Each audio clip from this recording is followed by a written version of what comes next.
Incredibles 3 just got a brand new update where Brad Bird stated his thoughts on whether a time jump would be fitting or not for the third film. So let's talk about it.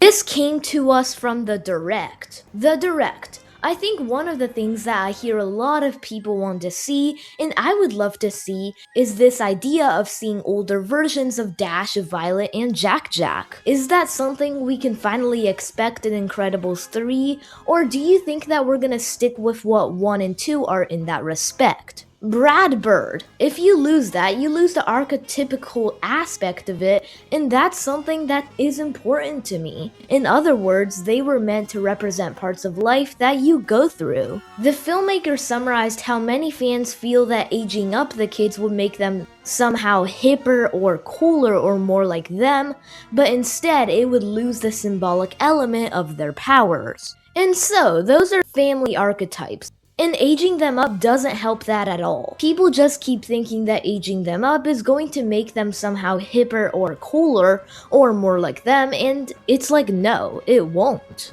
And as for my thoughts, I would say that's great.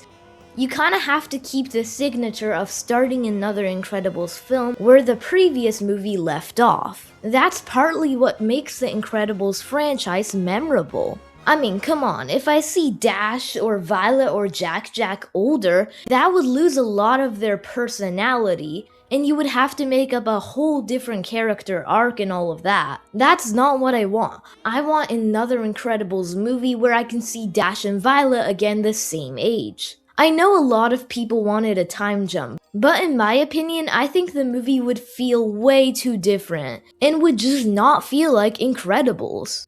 So I mostly agree with Brad Bird over here. At least till the third film for a trilogy, you just can't mess up the pattern of the movies, or else it would feel kind of weird. On the other hand though, I can understand why people want a time jump.